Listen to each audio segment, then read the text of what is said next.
Hi. It is noon on Wednesday Pacific, 3 o'clock Eastern, and that means, and I'm Janet Fitch. Um, so that means that this is Writing Wednesday, where I answer your writing questions, your philosophical questions, technical questions, craft questions, existential questions. Um, Feel free to ask me questions in the chat, and I'm happy to answer you if you're on here live. And if you have questions for me during the week, send them to me through my website, janetfitchwrites.com, and I can answer your writing questions. I can make a whole Writing Wednesday around your question. So feel free. I know if you have questions, if you're struggling with something, believe me, there are plenty of people who are struggling with the same thing because, you know, the writing process is what it is, and you're not the only one. Beginner through, you know, published 16 books, we're all facing the same questions. So, welcome today. Um, I have questions today from the interwebs, and they seem to be about style. Maybe people, because it's summer, midsummer, and people are on vacation and reading things that excite them, or taking a look at their own writing and going, "What's maybe missing with this?" Um, we talk about a lot about character, we talk a lot about structure, we talk a lot about description, we talk about the elements of story, scene and sequence, scene and story, but style is something that I, you know, I won't say it comes last. Um, it's something that is very close to the author in a way that you almost don't see it, like swimming, like a fish in water, that it's there, it's essential, and yet it's hard to grab. Hi, Marie. Hi, GB. Nice to see you.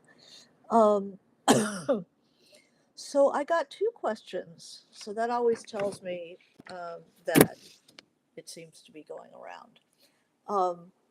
So the first one is, do you like to write fiction in the manner of a style of another author? So do you like to write in a style of another author? Um, I think it was something that I did a lot as a younger person because you're looking for your own voice. You're looking for, you know, most of us start as readers, so we are looking at these great novelists that you can't even imagine how they got that on the page. Because I mean, for myself, I didn't study writing. I come in from left field. I had to learn it all myself, and I would just take copy a paragraph into my journal. I'd copy a paragraph of, say, Melville, just to see what it felt like to write that paragraph. I have to do it through my hands, through, you know, hi Jill. I have to do it through my hands, through typing or for with a pen, for me to really learn anything. I have to do it. It's not enough. Don't show me how to fix a faucet. Give me the wrench and tell me as I'm doing it. I need to do it with my hands. Hi, Sarah. Jill. We So I liked, when I was learning, I certainly copied people's sentences. I copied people's paragraphs, just pretending. What if I had written that? How would it feel to write that Faulkner sentence? And I do not think that this is a bad thing. Many people in this conversation on the internet were saying, I write in my own style. I would never imitate anybody else. And I think that um, kind of misunderstands the reader that became the writer, that we are attracted to certain writing. And it's not just the plot, it's not just the characters. We are affected by the voice of the writer. I mean, most of us will, when we go out to buy a book, um, the writers among us, which I think you guys are, um, will read a little bit, and we're looking for the voice. What is the voice of it? Because you can't get the story in a couple of paragraphs, a little brief dip, but you certainly get the idea of how that writer creates a sentence, how they create a sound, how they create an ambiance, kind of their room tone.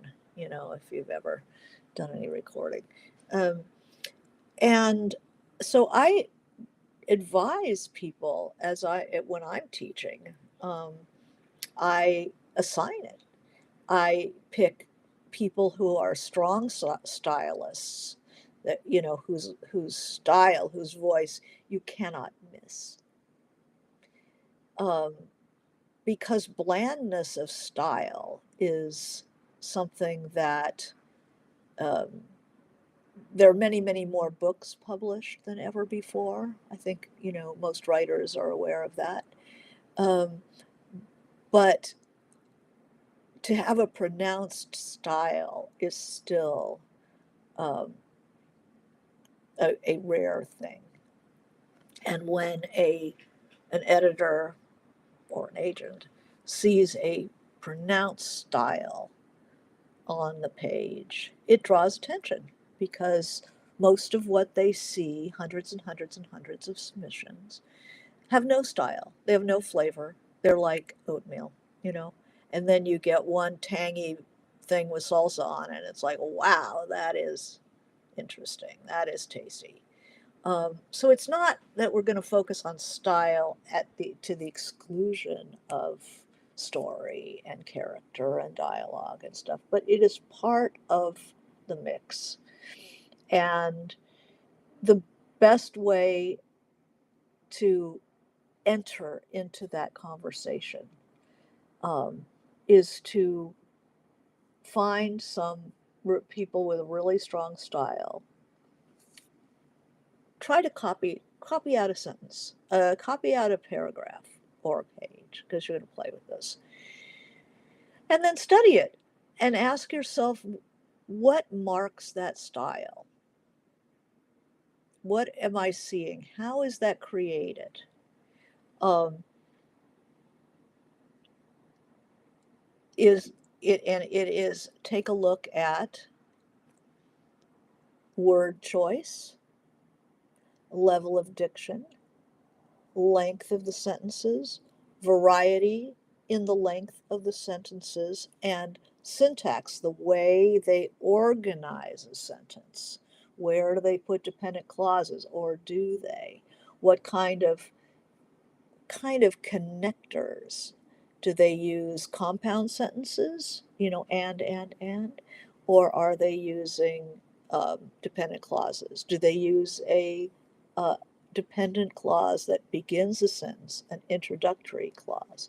Do they use introductory clauses? It gives the reader the feeling that um, the writer already knows the story, so that they can introduce, and as blah, blah, blah, was blah, blah, blah, comma, then they did it. So you know enough about your story ahead of time that you can write an introductory clause. Um, are the sentences short? Are they long? Do they vary? Um, I recommend, like, when I teach a style class, the sentence class, I usually have, people take a favorite author with a pronounced style. So you have to be honest with yourself. Does your favorite author have a pronounced style or not? And if they don't, find one that does, that you're interested in investigating. And then what you do is you take their paragraph And you write your own paragraph using that paragraph as a template. So wherever they use a dependent clause, you use a dependent clause. The length of the sentence stays the same.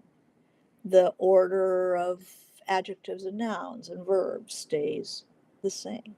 But you use your own language to fill that template.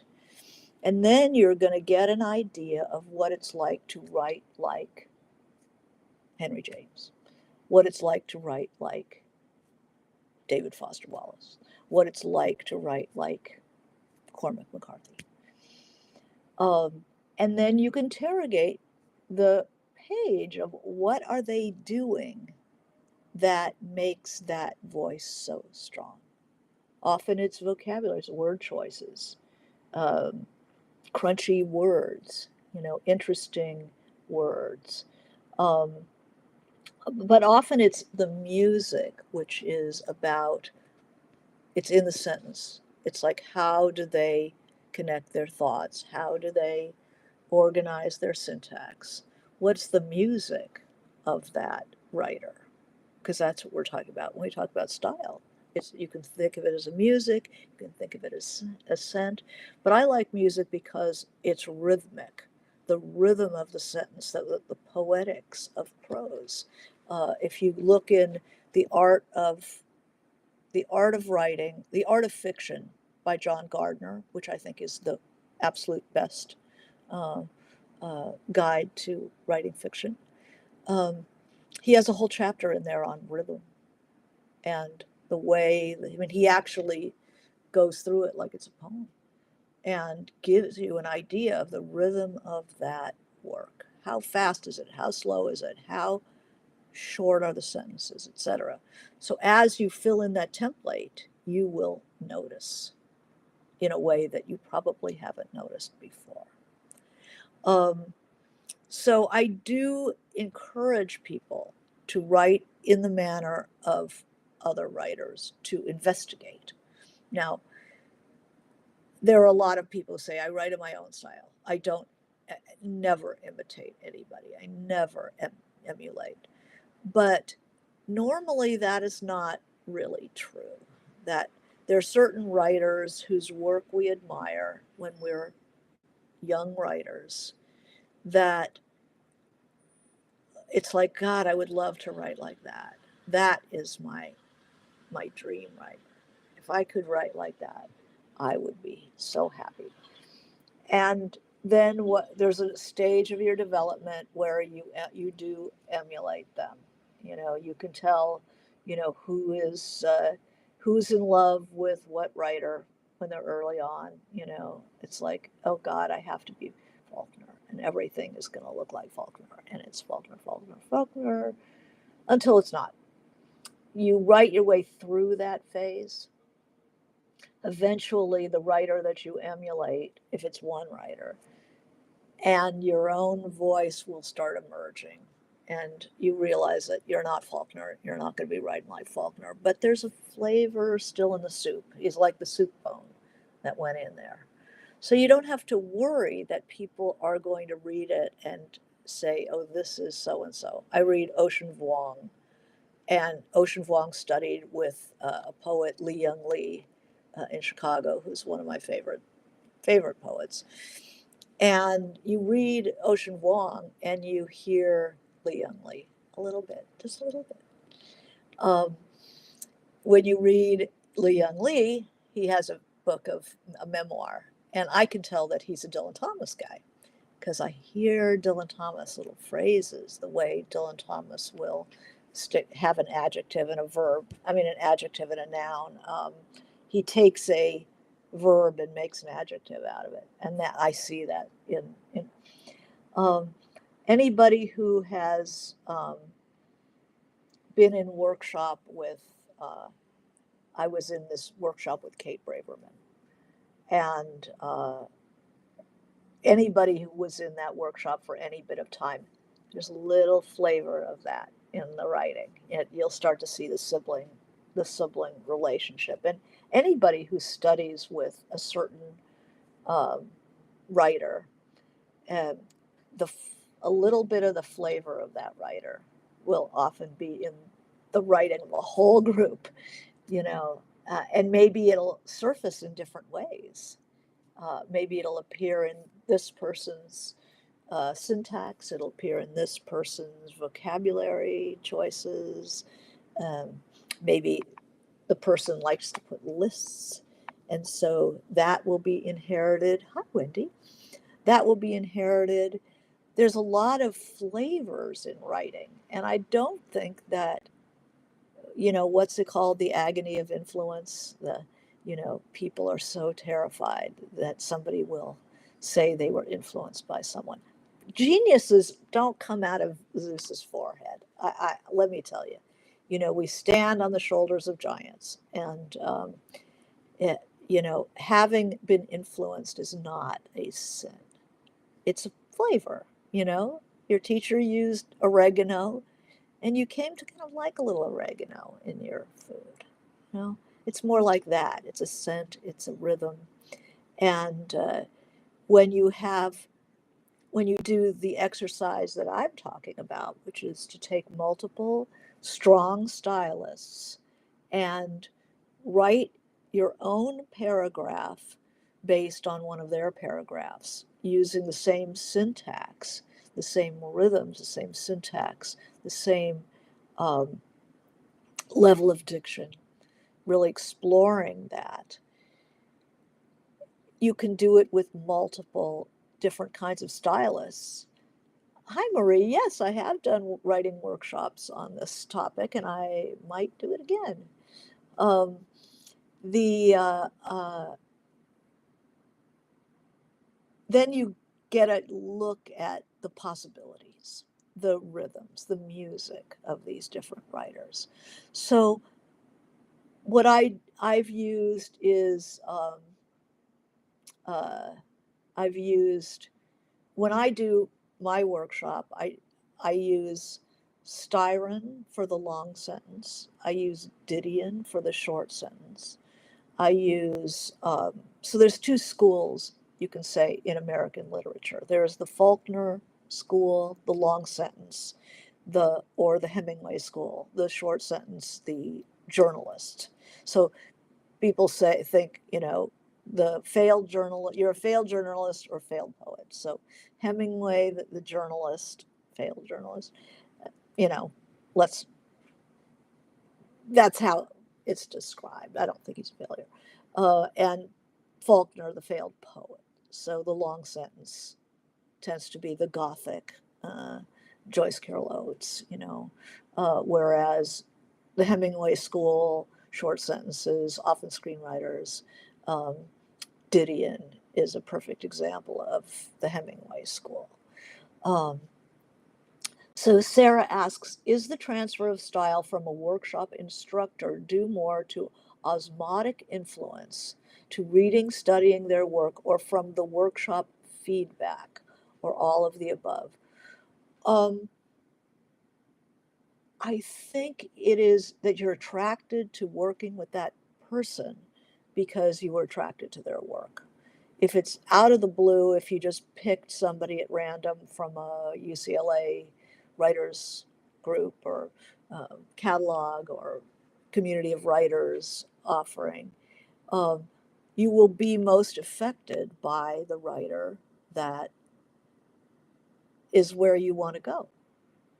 So you'll pick it up. And also the reward, their approval, their excitement about what you're writing, will be things that they are interested in. They're teaching the things that they are interested in. Um, so it's sort of a combination of the three things, all of the above. Um, I can always tell there's somebody I was in that Braverman workshop with, Les Plesko, who taught for many years at the UCLA Extension. And I can always tell the people who work with Les. I remember teaching up at the community of writers, and I had a group, and one of them, I just the cadences, the way, the rhythms of that writing. It's like It's strongly rhythmic. And I said, you ought to read Les Plesko. And she said, oh no, I studied with Les. It's like, yeah, yeah, yeah, you see it. Um, you want to have I don't know. See, now I'm teaching and I have my point of view on this. So we're back into the loop, right? But I like to, for me, style is strong and a strong interest of mine. I want to see a pronounced style. So I like it when I don't even have to I don't even have to see who wrote something. I could read a page of your work if you've been working on style and know who wrote that. I can read a page of Faulkner from any book and go, oh, this is Faulkner, or at least Faulkner-esque. You know, this is Didion. This is Joyce Carol Oates. Um, uh, So GB says Cormac McCarthy openly said he studied Melville and the Bible at great lengths. Also, he liked to read dictionaries, hours on hours. Yeah, I'm sure he did. Cormac McCarthy's, it's interesting because as he, like the snake that eats the whole pig, and it starts, if you read Cormac McCarthy's Suttree, you see the Faulkner. It's like the undigested pig in that book. But as he went on, he started digesting that pig. And so in later books, he has his own style emerges. Um, but there's always that flavor of Faulkner, even though it's not writ large. Melville and the Bible, well, I think Faulkner comes from the Bible as well, uh, and probably Melville too.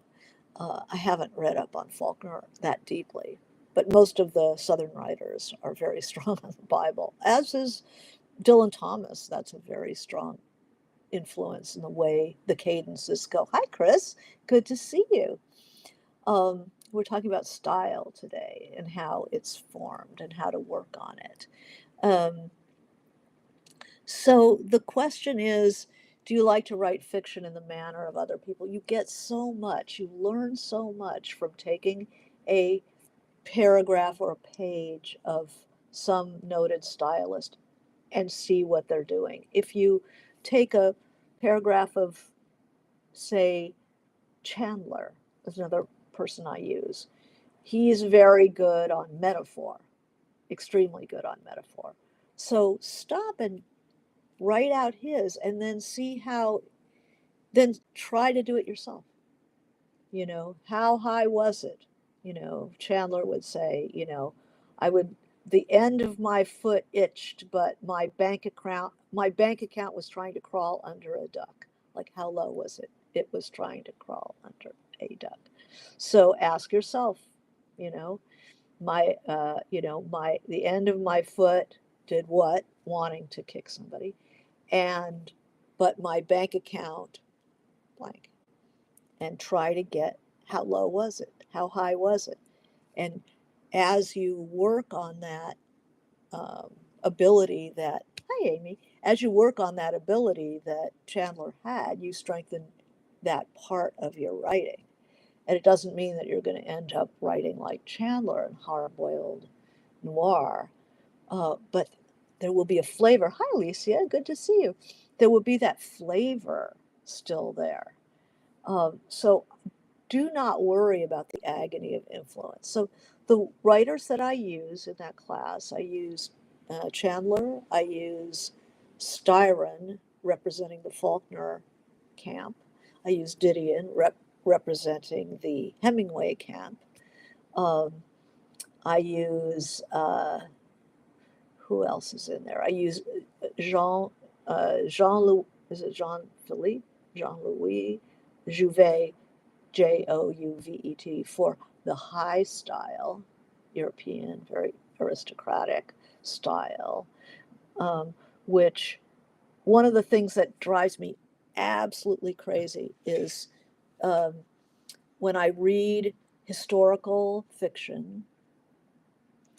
We're talking about Edwardian period. We're talking about the 19th century, um, and the diction is all wrong. It is so modern, and it's somebody who's never thought about how people thought, how people spoke. The way language was different in that era, and you're not going to contort yourself. I mean, you can read Hilary Mantel's Wolf Hall and all. And she's not like ye olde whatever. You're not getting all that archaic verbiage, but she retains the flavor of people's interactions, their thoughts, their language from that period. And it especially borrows me. Hi, Llewellyn. It especially bothers me to hear people having aristocrats or Tony people in the 19th century say, um, using you do this, I can't stand it, you always do this, or I always do this, where that in that diction they used one because it was considered inelegant to say I. It's that you're pushing yourself forward, what one does. And one has a whole mess of class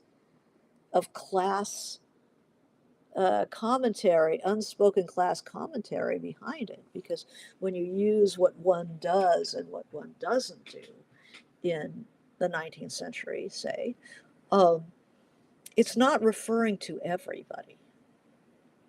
It's referring to people of one's own class and one's own background because we don't really care. They didn't really care what the guy who grooms the horse or what the guy who digs the garden or the lady who makes the bed. One doesn't include them.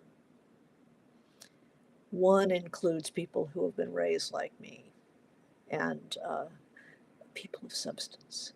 And so that person, that one, can kick over the traces and do stuff that they know they damn well shouldn't be doing, but they do.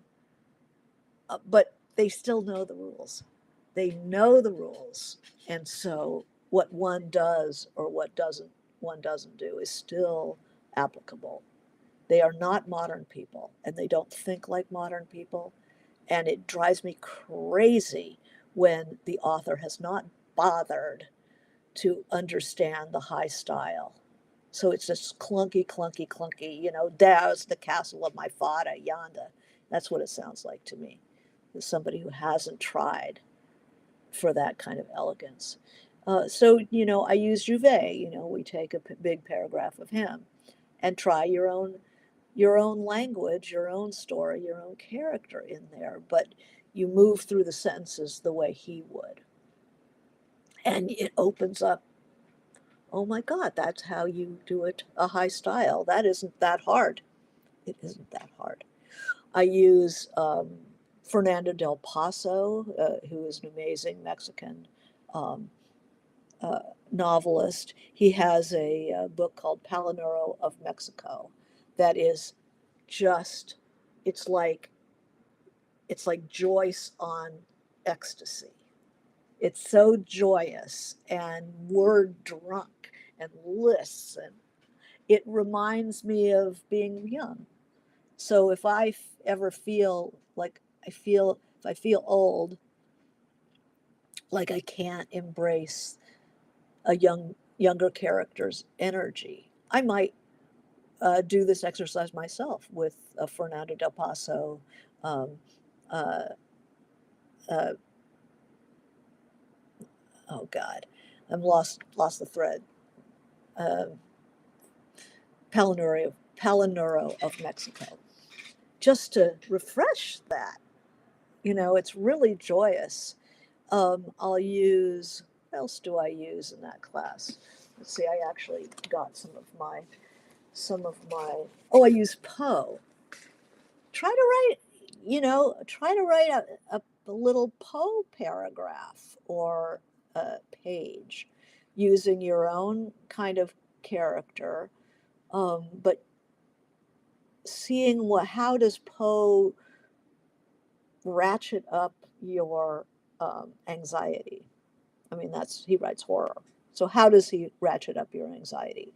That he pushes, um, he holds you off understanding what the sentence is about. There's a lot of phrases that keep you away from the end of the sentence. There's a lot of self-interruption that you'll notice if you try to use him as a template. He keeps you away from the end of the sentence. I mean, my dear, would I, your host, and he keeps pushing the actual thing he's trying to say away. That's an anxious character, and it builds anxiety in the sentence. It's a very, very useful thing to do. Who else do I use? Um, it is impersonation of a sort, but all writing is, isn't it? I use Lawrence Durrell from uh, Justine to see what a truly artistic writing is like. It just uses a lot of synesthesia. It's tremendously sensual writing, and that's really good for us um, to see how that goes. And I use Cormac McCarthy, absolutely, and I use later Cormac McCarthy, so you can see what it's like not to do interiors.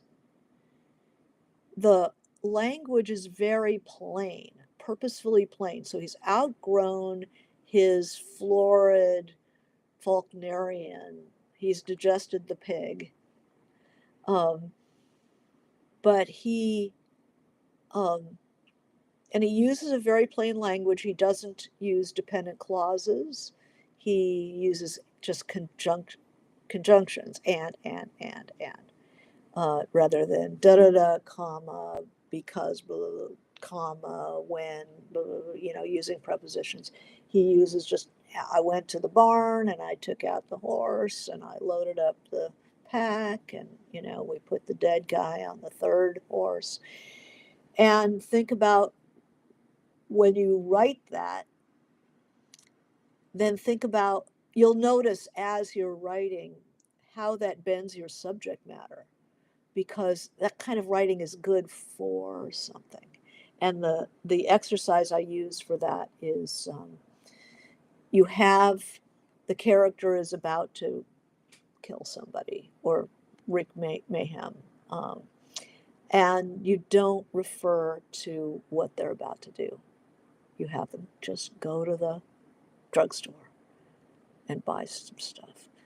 And in the refusal to internalize, it offers such a gravity to everything that character is doing, because they know that they're going to go kill that guy.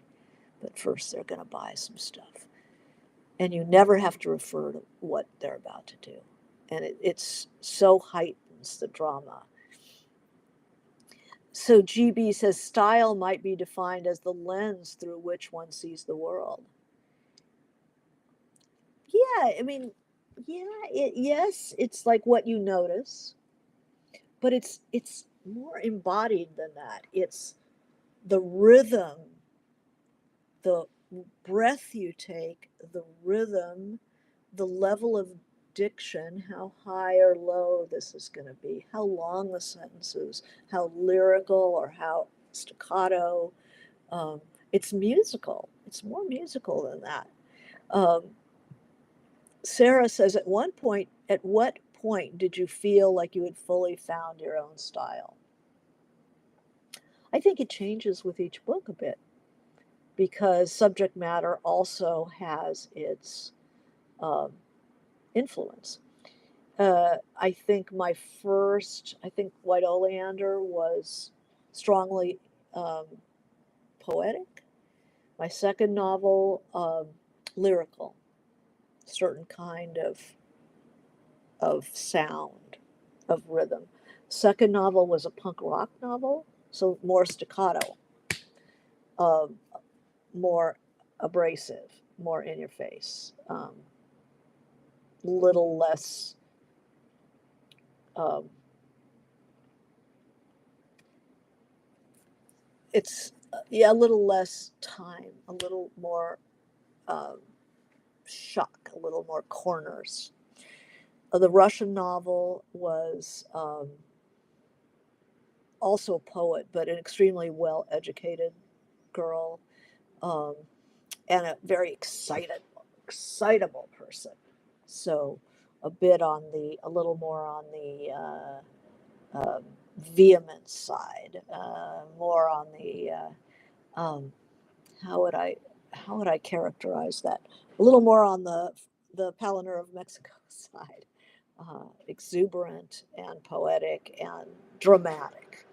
Um, and then my fully found my own. I have older characters in the book I'm writing now, so there's a bit more humor.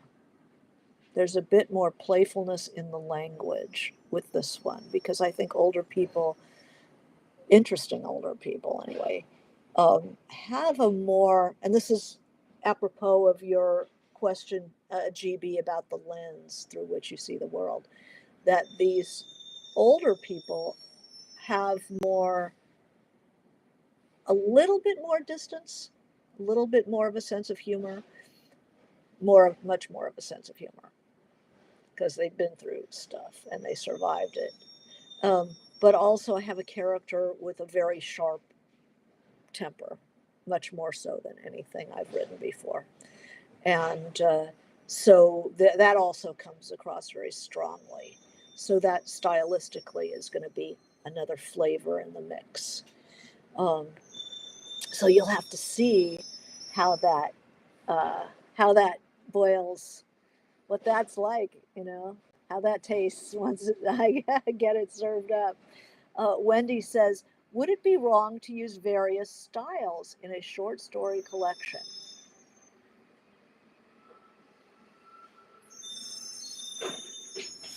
I don't think it's wrong, but I think that it would be like an artist trying to sell a gallery on, I mean, this is just on the practical side, okay? I'm not saying should or shouldn't. I'm just saying on the practical side, think of an artist approaching a gallery. Oh, you like my trash truck? I don't know if you can hear it, but it always comes by on Wednesdays. Um, think of a gallery and an artist comes in and their work is all over the place. There's collages, there's rugs, there's paintings, there's drawings, there's abstract, there's representational.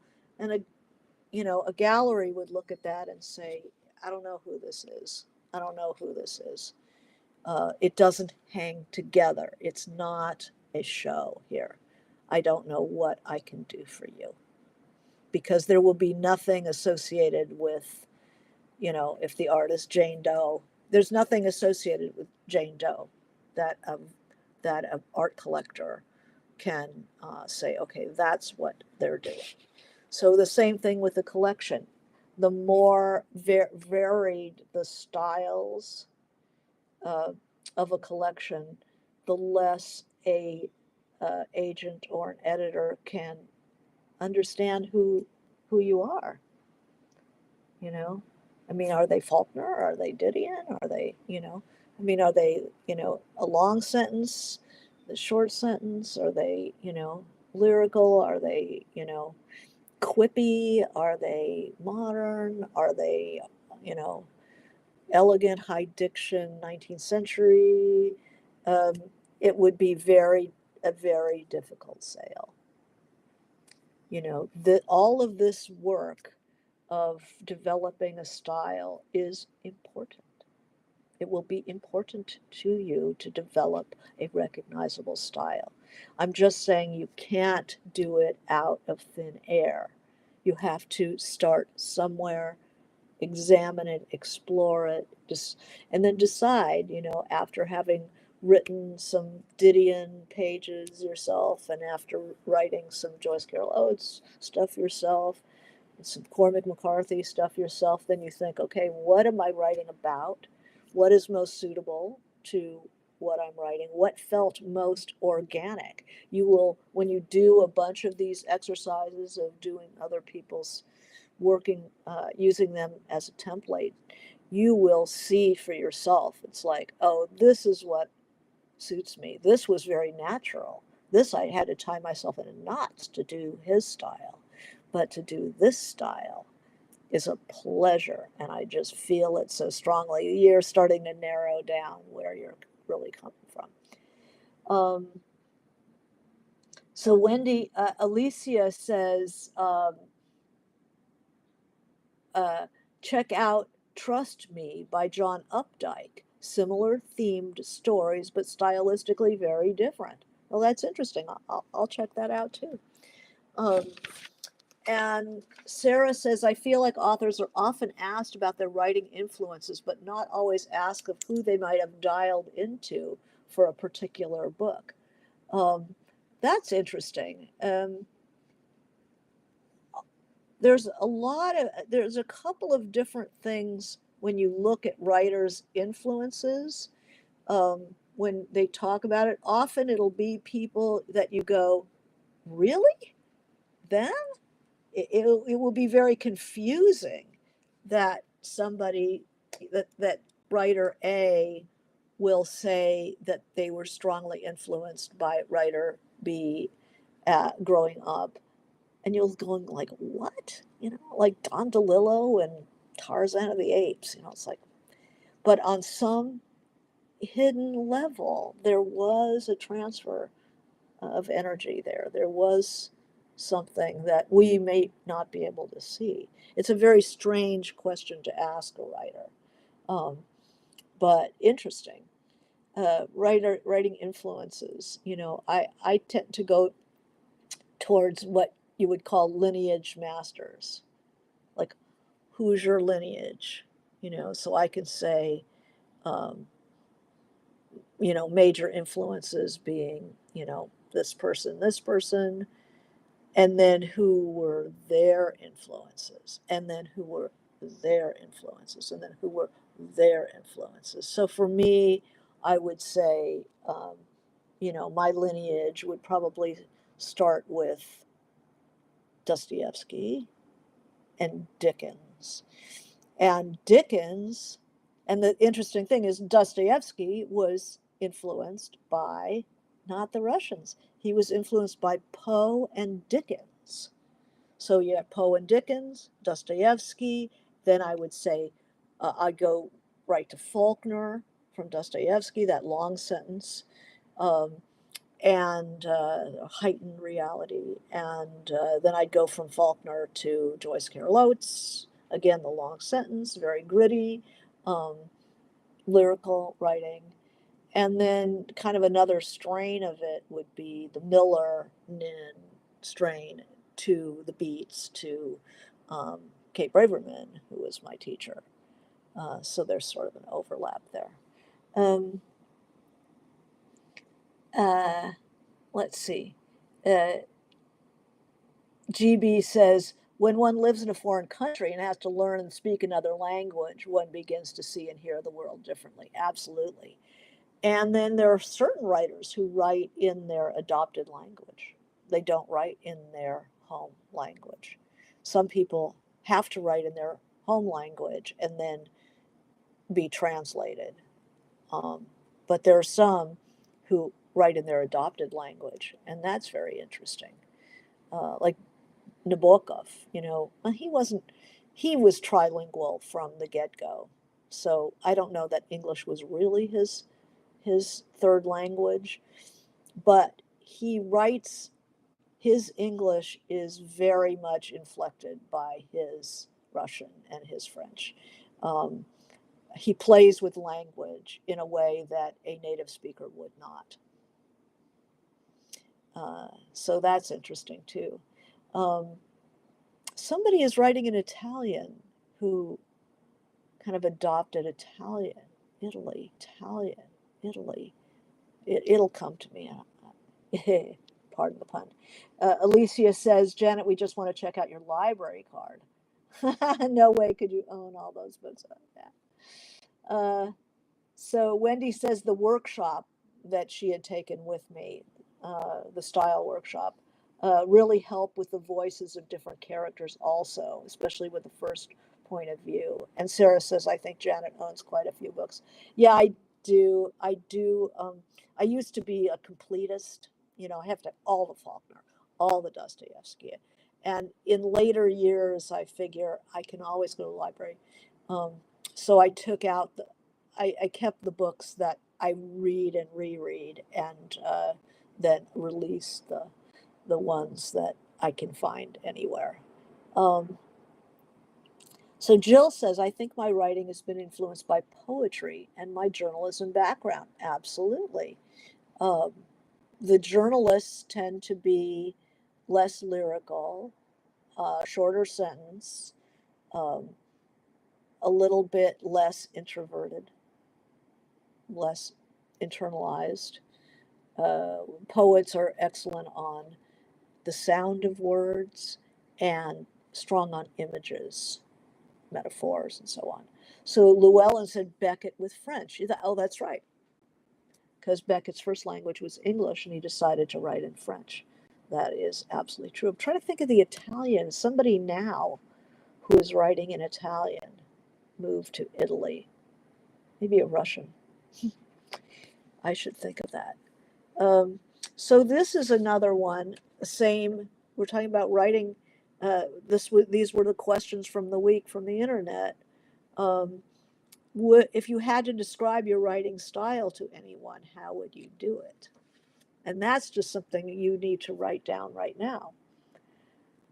If you had to describe your writing style to someone else, how would you describe it? You know, you can do comparisons.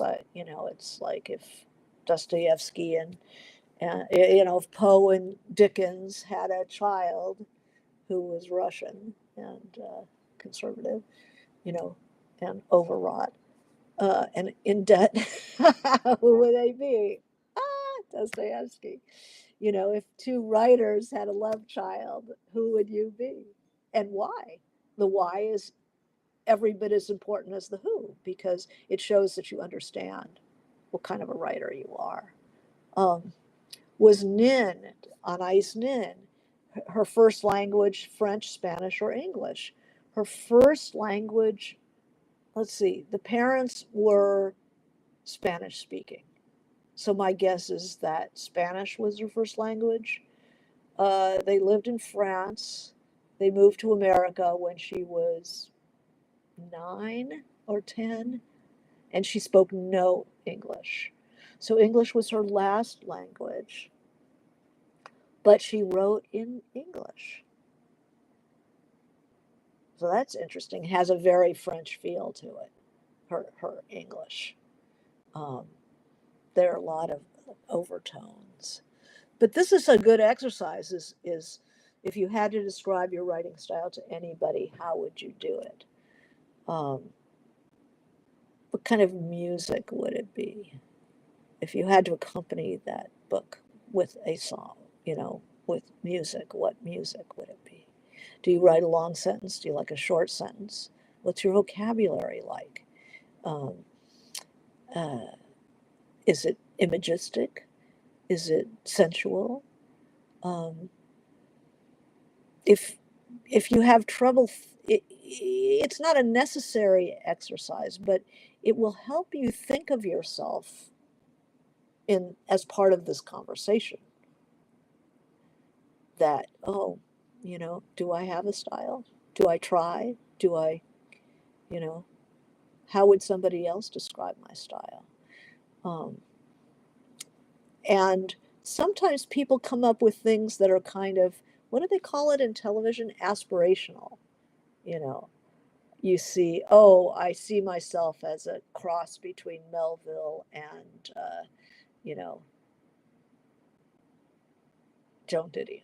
It's like, wow, that's an aspiration.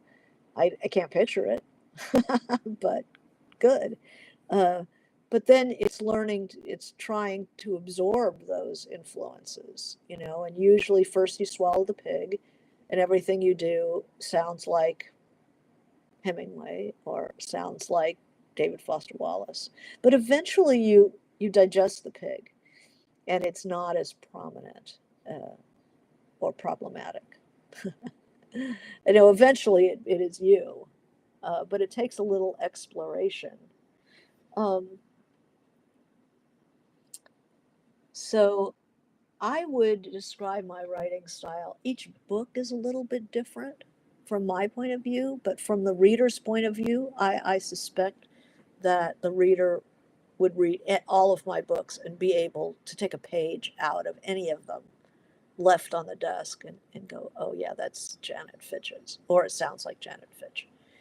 Um, so I guess I do have a style after all. So, hi, Hope. I'm sorry you come in right at the end. We're wrapping up here. Um, but I welcome you to come next week. Uh, Next week. I am going to be out of town next week um, at a um, wedding. So probably Thursday. I'll do Wednesday. I'll do Thursday for Writing Wednesday and noon on Thursday next, and usually at noon Wednesday, 3 Eastern, every Wednesday, answering your questions. So send me questions and give these styles a try. So GB says the writers, a team of two who wrote the script for Bonnie and Clyde, played LPs of music from the era like Flat and Scruggs over and over again as they pounded out their script. I do hope this will be archived, so as soon as I'm off, you'll be able to see it from the beginning. But I welcome you next time, and thank you all for joining me here. This was fun, and write well, and we'll see you next time. Okay, thanks.